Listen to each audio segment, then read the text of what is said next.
الحمدللہ رب العالمین والصلاة والسلام علی رسولہ الکریم اما بعد فاعوذ باللہ من الشیطان الرجیم بسم اللہ الرحمن الرحیم۔ اللہ پاک کے آخری اور پیارے اور سچے نبی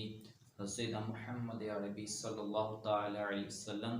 کے ہر فرمان کے اندر یقیناً کوئی نہ کوئی حکمت پوشیدہ ہوتی ہے۔ آج ہم نیت کے بارے میں سنیں گے کہ نیت کے اندر نبی پاک صلی اللہ تعالی علیہ وسلم کیا فرماتے ہیں اور نیت کے بارے حدیث کے اندر کیا آیا ہے۔ چنانچہ سیدنا عمر فاروق اعظم اسلام کے دوسرے خلیفہ ہیں، آپ کی زندگی بہت زیادہ کمال کی گزری ہے۔ آپ نے عظیم الشان خلافت کی بنیاد رکھی، ایسی خلافت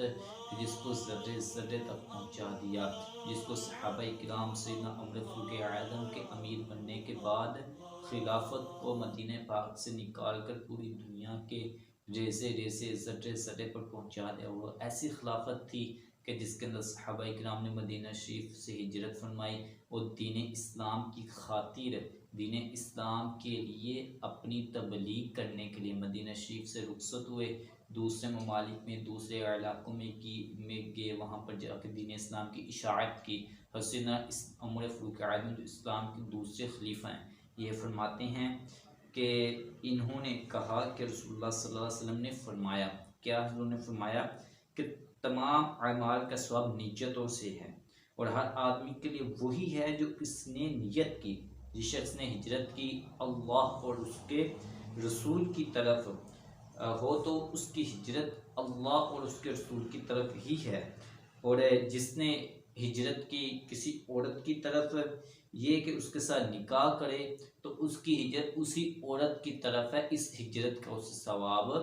نہیں ملے گا۔ اب یہاں پر ایک ڈیفرنٹ ہے نیت کے اندر کہ ہمیں نیت کیا کرنی چاہیے، جب بھی کوئی کام کریں اس کے اندر نیت ہماری کیا ہونی چاہیے۔ نیت ہونی چاہیے کہ میں اللہ اور اس کے رسول کی رضا پانے کے لیے یہ کام کروں گا، ہم اللہ اور اس کے رسول کی اتباع کے لیے یہ کام کروں گا۔ ایسا نہ ہو کہ کسی دنیاوی مفاد کے لیے ہم کوئی کام کریں اور اس کے ساتھ ہمیں ثواب بھی ملے، ایسا نہیں ہے۔ جبکہ ہم خالصتاً اللہ کی رضا کے لیے اگر ہم روزی بھی کمانے کے لیے جائیں گے، ہم کام کاج کرنے کے لیے بھی جائیں گے، تو اس صورت کے اندر بھی اگر ہم وہاں پر اللہ اور اس کے رسول کی اتباع کرتے ہوئے جب ٹائم فارغ ہو جائے گا، نبی پاک پر درود پاک پڑھیں گے، قرآن پاک کی تلاوت کر لیں گے، اور جو روزی کمانا اس کے بارے میں اللہ تعالیٰ نے جو ارشادات فرمایا، نبی پاک کے جو فرامین ہیں کہ نبی پاک نے ایک حدیث کے اندر فرمایا کہ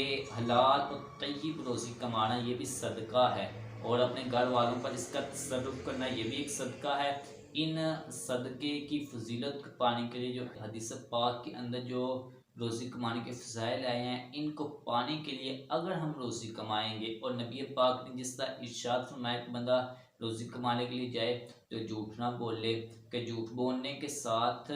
عمومی طور پہ ایک محاورہ بولا جاتا ہے کہ مال تو بک جاتا ہے لیکن مال کے اندر برکت نہیں رہتی ہے۔ یہ بالکل سچ ہے کہ آج ہم دیکھیں کہ ہمارے مالوں کے اندر، ہمارے اسباب کے اندر، ہماری روزی کے اندر برکت کیوں نہیں ہے۔ اس کی کیا یہ وجہ تو نہیں ہے کہ ہم نے اپنے مال بیچتے ہوئے جھوٹ بولنا شروع کر دیا، کیا ہم نے اپنے مال بیچتے ہوئے غیبتیں کرنا شروع کر دی، ہم نے مال بیچتے ہوئے دوسرے مسلمان جو ہمارے جیسا کام کرتا ہے اس پر بہتان لگانا شروع کر دیا کہ اس کا گھٹیا مال ہے، ہمارا بیسٹ مال ہے۔ ایسا تو نہیں ہے کہ مال بیچتے ہوئے ہم نے یہ کام شروع کر دیا کہ مال اگرچہ اعلیٰ کوالٹی کا نہیں ہے لیکن ہم اس کو اعلیٰ کوالٹی کا سمجھ کر، اعلیٰ کوالٹی کا بتا کر ہم اس کو بیچ رہے ہیں، جبکہ ہمیں پتہ ہے کہ اعلیٰ کوالٹی کا نہیں ہے۔ لیکن ان تمام خرافات کی بنا پر اگر ہم تجارت کریں گے تو اللہ اور اس کے رسول کی نافرمانی ہوگی، کیونکہ ہم جھوٹ بول رہے ہیں، مال وہ بیچ رہے ہیں کہ جو ہمارا نہیں ہے، جو اعلیٰ کوالٹی کا نہیں ہے، اور ہم خرید و فروخت کے اندر کمی بیشی کر رہے ہیں۔